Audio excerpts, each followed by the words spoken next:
ਬਿਸਮਿਲ੍ਲਾਹਿਰਰਹਿਮਾਨਿਰਰਹੀਮ अस्सलाम वालेकुम। ਦੇਖੋ ਜਦੋਂ ਮੌਸਮ ਬਹੁਤ ਜ਼ਿਆਦਾ ਖ਼ਰਾਬ ਹੋ ਜਾਂਦਾ ਔਰ ਧੁੱਪ ਦਾ ਅਮਲ ਜਿਹੜਾ ਨਾ ਉਹ ਡਿਸਟਰਬ ਹੋ ਜਾਂਦਾ ਵਾ। ਧੁੱਪ ਨਿਕਲਦੀ ਅਗਰ ਨਿਕਲਦੀ ਵੀ ਆ ਤੇ ਐਵੇਂ ਘੰਟਾ 2 ਘੰਟੇ ਆ ਤੇ ਇੱਥੇ ਸਾਡੀਆਂ ਜਿੰਨੀਆਂ ਵੀ ਫਸਲਾਂ ਨਾ ਉਹ ਸਾਡੀ ਚਾਹੇ ਵੀਟ ਆ ਚਾਹੇ ਮਟਰ ਆ ਆਲੂ ਆ ਕੋਈ ਵੀ ਆ ਇਹਦੇ ਤੇ ਨਾ ਬਹੁਤ ਮੌਸਮੀਆਤੀ ਸਟ੍ਰੈਸ ਪੈਦਾ ਹੋ ਜਾਂਦਾ। ਹੁਣ ਦੇਖੋ ਨਾ ਕਿ ਬਹੁਤ ਸਾਰੇ ਬੰਦੇ ਕਹਿੰਦੇ ਆ ਕਿ ਪੀਲਾਪਨ ਹੋ ਗਿਆ, ਇਹ ਧੁੱਪ ਦਾ ਬੜਾ ਅਮਲ ਦਖਲ ਆ। ਫੋਟੋਸੈਂਸਨ ਦਾ ਜਿਹੜਾ ਅਮਲ ਆ ਨਾ ਉਹ ਰੁਕ ਜਾਂਦਾ ਵਾ। ਅਤੇ ਇੱਥੇ ਮੈਂ ਇਹ ਰਿਕਮੈਂਡ ਕਰਾਂਗਾ ਕਿ ਸਾਨੂੰ ਨਾ ਅਮਾਈਨੋ ਐਸਿਡ ਦਾ ਸਪਰੇਅ, ਦੇਖੋ ਜ਼ਿੰਕ ਤਾਂ ਅਸੀਂ ਦੇਣੀ ਆ 25 ਦਿਨ ਦੇ ਅੰਦਰ ਅੰਦਰ।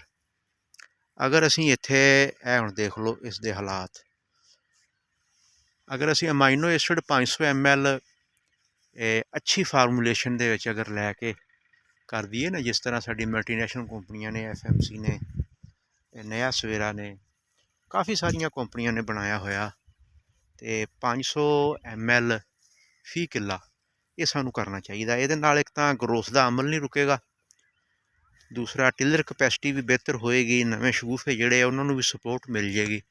ਅਗਰ ਗੰਦਮ ਕਿਤੋਂ ਪੀਲੀ ਵੀ ਹੁੰਦੀ ਹੈ ਜਾਂ ਕਮਜ਼ੋਰ ਆ ਨਾ ਅਤੇ ਉਸ ਨੂੰ ਵੀ ਅੱਛੇ ਤਰੀਕੇ ਨਾਲ ਇਹ ਪ੍ਰਵਾਨ ਚੜ੍ਹਾ ਦੂਗੀ। ਅਤੇ ਬਾਕੀ ਇਹਨਾਂ ਦਿਨਾਂ ਦੇ ਵਿੱਚ ਤੁਸੀਂ ਜਿੱਥੇ ਸਾਡੇ ਪੈਰ ਰੱਖ ਕੇ ਦੇਖ ਲਓ, ਅਗਰ ਨਮੀ ਬਰਕਰਾਰ ਆ, ਬਲਕਿ ਨਮੀ ਹੈ ਹੀ ਆ, ਅਤੇ ਯੂਰੀਆ ਦਾ ਛੱਟਾ ਜਿਹੜਾ ਨਾ ਸਾਨੂੰ ਉਹ ਕਰ ਦੇਣਾ ਚਾਹੀਦਾ ਵਾ।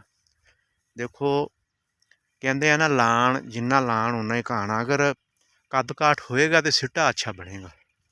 ਅਗਰ ਸਿੱਟਾ ਅੱਛਾ ਬਣ ਜਾਏਗਾ ਤਾਂ ਦਾਣੇ ਜਿਹੜੇ ਆ ਉਹਨਾਂ ਦੀ ਕੁਆਲਿਟੀ ਬਿਹਤਰ ਹੋਊਗੀ। ਅਗਰ ਦਾਣਿਆਂ ਦੀ ਤਾਦਾਦ ਨੂੰ ਵਧਾਉਣਾ ਚਾਹੁੰਦੇ ਆ ਤਾਂ ਫਿਰ ਸਾਨੂੰ ਇਹਨਾਂ ਤਰੀਕਿਆਂ 'ਤੇ ਅਮਲ ਕਰਨਾ ਚਾਹੀਦਾ ਵਾ।